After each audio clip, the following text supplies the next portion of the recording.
Hello friends, welcome to the channel make law easy.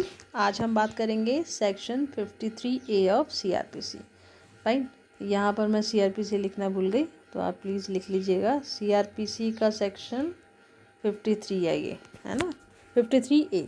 53 हम already discuss कर चुके हैं, मतलब इवन हम आपके सेक्शन 41 से लेकर सेक्शन 53 तक हम ऑलरेडी डिस्कस कर चुके हैं। 53 जो है वो पर्सन के एग्जामिनेशन की बात करता है, कि उस पर्सन के एग्जामिनेशन की बात करता है।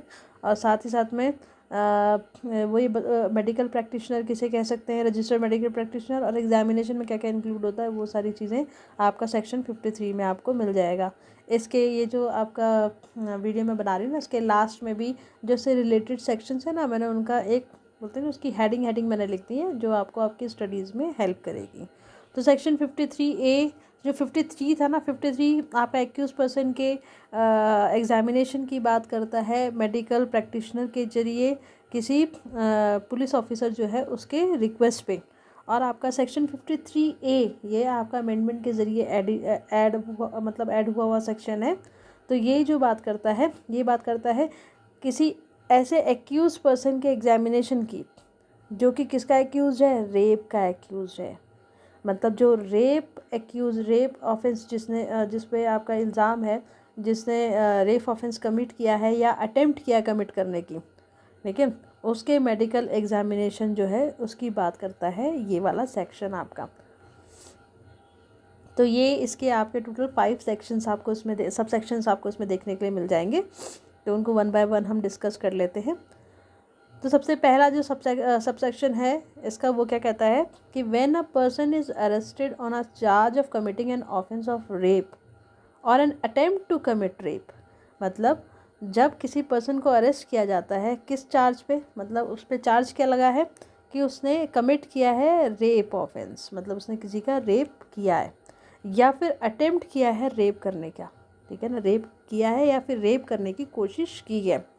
And there are reasonable grounds for believing that the examination of his person will afford evidence as to the commission of such offense।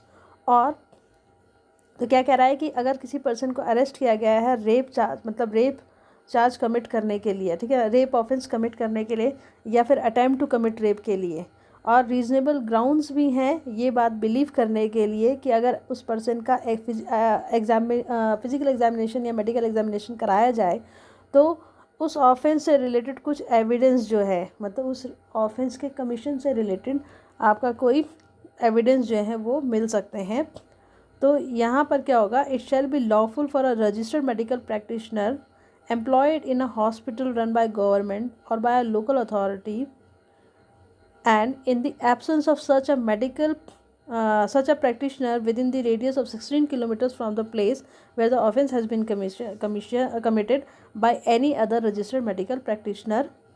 तो ये क्या कह रहा है कि ऐसे केस में ये लॉफुल होगा, ऐसे केस में ये लॉफुल होगा किसी रजिस्टर्ड मेडिकल प्रैक्टिशनर के लिए जो कि किसी गवर्नमेंट हॉस्पिटल या मतलब बोलते नहीं गवर्नमेंट के द्वारा रन करे, मतलब गवर्नमेंट द्वारा चलाए जा रहे हॉस्पिटल जो है उसमें एम्प्लॉयड हो, या फिर लोकल अथॉरिटी के ज़रिए जो हॉस्पिटल चलाए जा रहे हैं उनमें आपका एम्प्लॉयड हो, ठीक है। पर मान लीजिए कि ऐसा प्रैक्टिशनर जो है वो आपका जहाँ पर ऑफेंस हुआ है ना उसके 16 किलोमीटर के रेडियस में ऐसा कोई प्रैक्टिशनर नहीं है, तो कोई दूसरा रजिस्टर्ड मेडिकल प्रैक्टिशनर भी रेप एक्यूज्ड का मेडिकल एग्जामिनेशन कर सकता है, acting at the request of police officer not below the rank of a sub inspector. तो ये देखिए इसमें ना कई सारी बात जो है ना, ये सारी बात जो है ये आपका किसकी है, सेक्शन 53 की ही है। मतलब उसमें भी ये कहा था कि अगर उसने कोई ऑफेंस कमिट किया उसका मेडिकल एग्जामिनेशन की ज़रूरत है तो रजिस्टर्ड मेडिकल प्रैक्टिशनर कहेगा। बस इसमें इन्होंने ऐड कर दिया कि जो रजिस्टर्ड मेडिकल प्रैक्टिशनर है ना वो आपका अगर जहाँ पर ऑफेंस हुआ है ना उसके 16 किलोमीटर के अंदर एरिया में कोई रजिस्टर्ड मेडिकल प्रैक्टिशनर नहीं है, तो कोई दूसरा रजिस्टर्ड मेडिकल प्रैक्टिशनर जो है ना, जो कि आपको बोलते हैं गवर्नमेंट हॉस्पिटल में है या किसी लोकल अथॉरिटी के जो हॉस्पिटल्स होते हैं ना उनमें है, तो वो भी ये एग्जामिनेशन कर सकता है। बट कब करेगा, सेम जो सेक्शन 53 में भी दिया गया था कि किसी पुलिस ऑफिसर, ठीक है ना, पुलिस ऑफिसर जिसकी रैंक सब इंस्पेक्टर से नीचे ना हो, ठीक है ना, मतलब सब इंस्पेक्टर या उससे ऊपर की रैंक का जो पुलिस ऑफिसर है वो रिक्वेस्ट कर सकता है ऐसे रेप एक्यूज पर्सन जो है उसके मेडिकल एग्जामिनेशन या फिजिकल एग्जामिनेशन के लिए। And for any person acting in good faith in his aid and under his direction to make such examination of the arrested person and to use such force as is reasonably necessary for that purpose. Same it is just like just like subsection 1 of section 53.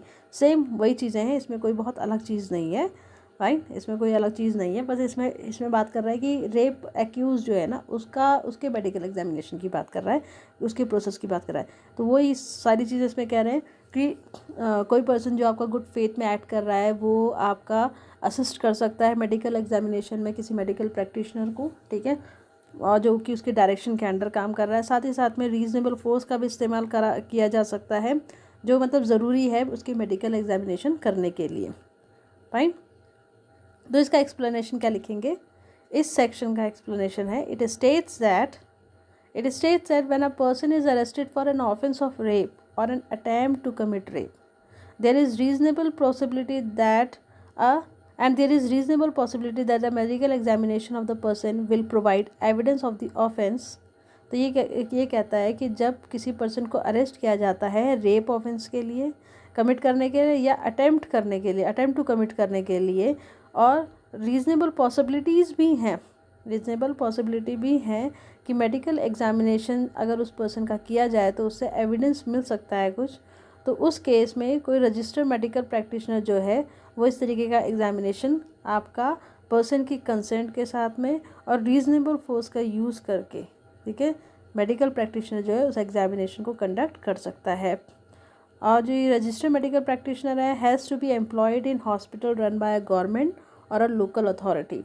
तो ये जो भी registered medical practitioner है वहाँ पर जो section 53 था ना, वहाँ पर उन्होंने ये कोई एरिया मतलब कोई टोटल रेंज नहीं बताई थी कि किस रेंज में आपका रजिस्टर्ड मेडिकल प्रैक्टिशनर अवेलेबल होना चाहिए, जबकि यहाँ पर क्या है, रेंज बता रखी है कि अगर 16 किलोमीटर की रेंज के अंदर की जहाँ ऑफेंस कमिट हुआ है नहीं है कोई मेडिकल प्रैक्टिशनर, है ना, तो आपका कोई और भी कर सकता है, फाइन, कोई और रजिस्टर्ड मेडिकल प्रैक्टिशनर जो है वो भी इसको एग्जामिनेशन को कंडक्ट करा सकता है।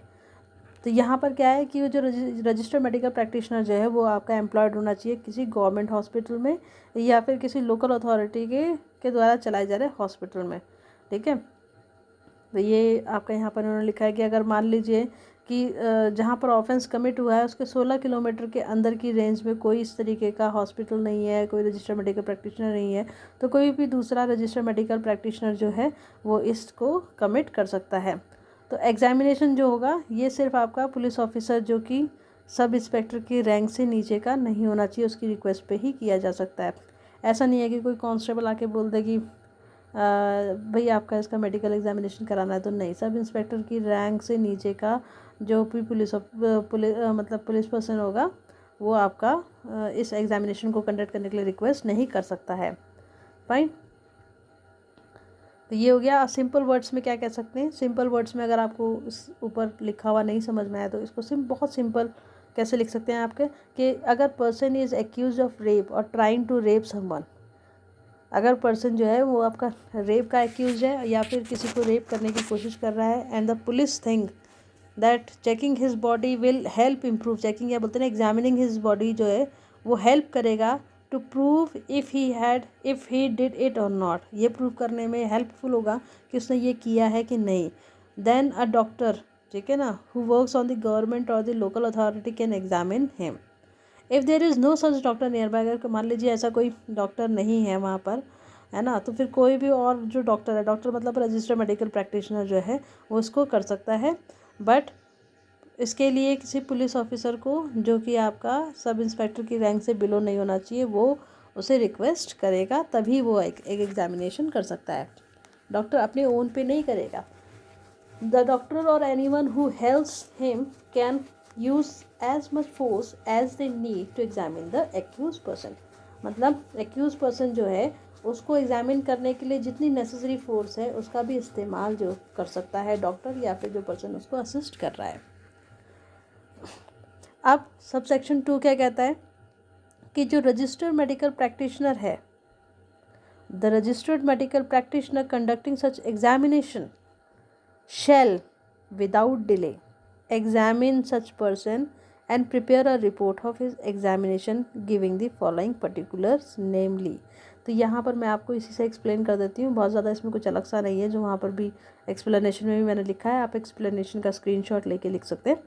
तो इसमें कहता है कि जो रजिस्टर्ड मेडिकल प्रैक्टिशनर इस तरीके का एग्जामिनेशन कंडक्ट कर रहा है ना, उसको बिना देरी किए उस पर्सन को एग्जामिन करना चाहिए, बिना देरी करे उस पर्सन को एग्जामिन करना चाहिए, और साथ ही साथ में एग्जामिन करने के बाद में एक रिपोर्ट प्रिपेयर करनी चाहिए अपने एग्जामिनेशन की, और इस रिपोर्ट में फॉलोइंग पर्टिकुलर्स होने चाहिए, मतलब जो जो जानकारी रिपोर्ट में होनी चाहिए वो आपकी नीचे मेंशन की गई है। तो कौन कौन सी होनी चाहिए? सबसे पहले तो name and address of accused and the person by whom he was brought. तो रिपोर्ट में सबसे पहले क्या होगा? जो एक्यूज पर्सन है उसका नाम और उसका एड्रेस, और जो पर्सन उसको वहाँ लेके आया है एग्जामिनेशन के लिए उसके बारे में इंफॉर्मेशन होएगी। फिर एक्यूज़ की एज, फिर marks of injury if any on the person of the accuse. अगर एक्यूज़ पर्सन जो है उसकी बॉडी में कोई कोई इंजरी है या फिर उसकी मार्क्स हैं तो उसके बारे में इंफॉर्मेशन होएगी उस रिपोर्ट में। फिर आपका the description of material taken from the person of the accused for DNA profiling, मतलब डीएनए प्रोफाइलिंग के लिए जो भी मटेरियल आपका एक्यूज की बॉडी से लिया गया है उसका डिस्क्रिप्शन दिया जाएगा। फिर इसके अलावा कोई भी मटेरियल, ठीक है ना, कोई भी मटेरियल जो है कोई भी मटेरियल पर्टिकुलर्स जो कि आपका रिक्वायर्ड है ना, उनकी रीज़नेबल डिटेल्स जो है वो भी प्रोवाइड की जाएगी रिपोर्ट में। फाइन, तो यही आपका यहाँ पर इसमें मेंशन किया गया है। ये सारी चीज़, कोई भी आपकी जो इम्पोर्टेंट डिटेल्स है, कोई भी अदर डिटेल इसके अलावा उनको लिखनी है तो वो भी रिपोर्ट में मेंशन की जाएगी। थर्ड सब सेक्शन इसका बोलता है कि the report shell state precisely the reasons for each conclusions arrived at. तो ये क्या कहता है कि जो भी आपकी रिपोर्ट है ना, रिपोर्ट जो है उसमें प्रिसाइसली मतलब बिल्कुल पिन पॉइंट करते हुए, ठीक है ना, रीजंस लिखना चाहिए हर कंक्लूजन का। मतलब जिस कंक्लूजन में भी वो पहुँचे हैं, जो रजिस्टर्ड मेडिकल प्रैक्टिशनर है ना, जिन्होंने एग्जामिनेशन कंडक्ट कराया, वो जिस कंक्लूजन में पहुँचे हैं ना उसका रीज़न भी उनको उसमें लिखना है। इसका एग्जाम्पल कैसे कि अगर मान लीजिए रिपोर्ट कहती है the accused has injuries on his body, अगर रिपोर्ट कहती है कि एक्यूज की बॉडी में इंजरीज़ हैं तो वहाँ पर ना उसको ये भी एक्सप्लेन करना होगा कि how they were caused and whether they are consistent with allegation of rape और नॉट। मतलब कि जो इंजरीज़ की बॉडी में हुए हैं वो हुए कैसे हैं, उसका कारण क्या हो सकता है, और क्या वो रेप से रिलेटेड, मतलब जो उस पर एलिगेशन लगी है, जो एलिगेशन उस पर लगी है, जो चार्ज उस पर रेप का चार्ज लगाया है उससे रिलेटेड है कि नहीं है, ये सारी चीज़ें उसमें मेंशन होने चाहिए रिपोर्ट में। चौथा सब सेक्शन जो है इसका ये कहता है कि the exact time of commencement and completion of the examination shall also be noted in the report. तो रिपोर्ट में और क्या आना चाहिए? रिपोर्ट में ना जो भी मेडिकल एग्जामिनेशन हुआ है, ठीक है ना, उसको मतलब उसका जो एग्जैक्ट टाइम ऑफ कमेंसमेंट जो है, मतलब उसको कंप्लीट करने में जो भी टाइम लगा है ना, और जो भी मतलब टाइम लिया गया है उसके बारे में भी जानकारी पूरी उसमें रिपोर्ट में होनी चाहिए। ये क्या इंश्योर करता है? This is to ensure that there is no delay और tampering in the process of collecting and preserving the evidence. तो ये क्या इंश्योर करता है कि जो भी आपका एविडेंस जो है ना कलेक्ट किए गए हैं, मतलब जो आपका process of collecting and preserving the evidence जो है ना, उनके साथ में उसमें कोई भी डिले नहीं किया गया है या उनके साथ में कोई भी छेड़छाड़ नहीं की गई है। तो उसमें exact time of commencement and completion of examination, मतलब कब शुरू किया गया एग्जामिनेशन और कब ख़त्म किया गया, ये भी उसमें नोट करना ज़रूरी है। फिफ्थ वन इज़ कि रजिस्टर्ड मेडिकल प्रैक्टिशनर जो है उसको क्या करना चाहिए? Without delay forward the report. एक बार उन्होंने रिपोर्ट बना ली, फिर रिपोर्ट में क्या क्या होना चाहिए ये मेंशन किया गया है। फिर रिपोर्ट के साथ उन्होंने करना क्या है? तो ये जो रजिस्टर्ड मेडिकल प्रैक्टिशनर है ना, ये रिपोर्ट को विदाउट डिले मतलब बिना देरी करे हुए उनको फॉरवर्ड करनी है इस रिपोर्ट को इन्वेस्टिगेशन ऑफिसर को। जो भी इन्वेस्टिगेटिंग ऑफिसर है ना उसको वो रिपोर्ट फॉरवर्ड करेंगे। Who shall forward it to the magistrate refer to in section 173। तो ये कह रहा है कि ये जो इन्वेस्टिगेटिंग ऑफिसर है ना, ये किसको फॉरवर्ड करेगा, ये आपका जो मजिस्ट्रेट है ना उसको फॉरवर्ड करेगा ये रिपोर्ट। फाइन। और ये आपका जो रेफर किया गया है वो आपका सेक्शन 173 इस ये जो आपका कोड ऑफ क्रिमिनल प्रोसीजर है ना इसी का, ठीक है, इसी के आपका सेक्शन 173 जो है ना, सेक्शन 173 जो है उसके सब सेक्शन 5 के क्लॉज ए में, ठीक है ना, जो भी आपका मेंशन, जो भी डॉक्यूमेंट्स रेफर किए गए हैं है ना, वो उसका ही पार्ट है। तो ये कहता है कि रजिस्टर्ड मेडिकल प्रैक्टिशनर को बिना डिले के रिपोर्ट को फॉरवर्ड करना होगा किसको, किसी इन्वेस्टिगेटिंग ऑफिसर को, और वो इन्वेस्टिगेटिंग ऑफिसर जो है वो आपका इसे फॉरवर्ड करेगा मजिस्ट्रेट को। फाइन। जो कि रेफर किया गया है आपका सेक्शन 173, इसी कोड के सेक्शन 173 के सब सेक्शन 5 के पार्ट क्लॉज ए में। तो ये देखिए रिपोर्ट कहता है,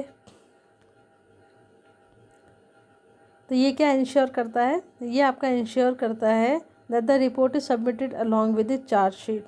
मतलब ये इंश्योर करता है कि जो भी रिपोर्ट आपका मजिस्ट्रेट के पास में फाइनली गई है ना, वो चार्जशीट के पास साथ में गई है। मतलब चार्जशीट कौन आपका बनाता, चार्जशीट आपकी बनाता है पुलिस ऑफिसर।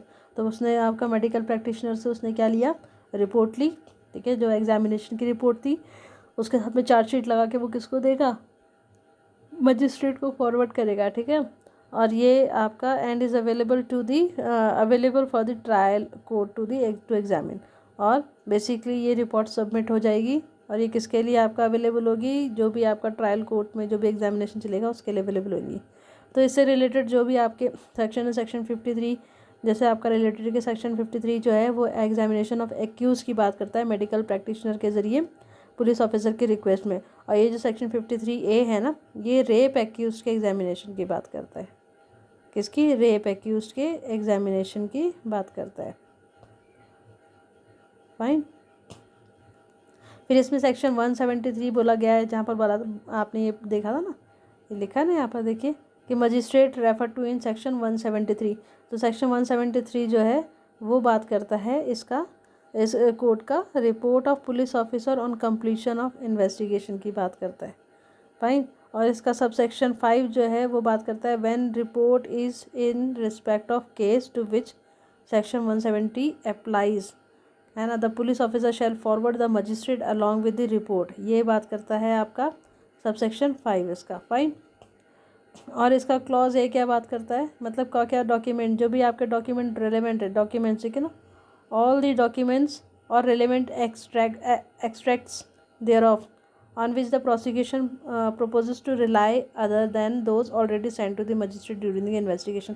मतलब डॉक्यूमेंट्स पे क्या क्या डॉक्यूमेंट्स आपके होने चाहिए उसके रिगार्डिंग ये क्लॉज आपकी बात करता है। तो फ्रेंड्स ये हमारा टॉपिक आपका सेक्शन 53A जो है वो आपका कंप्लीट हो गया। आई होप आपको इससे हेल्प मिली होगी, और मैं कोशिश करूँगी कि फ्यूचर में भी ऐसे वीडियोस आपके लिए डालती रहूँ ताकि आपको बेयर एक्ट वर्क को समझने में मुश्किल ना हो। तो चलिए फिर मिलते हैं नेक्स्ट वीडियो में।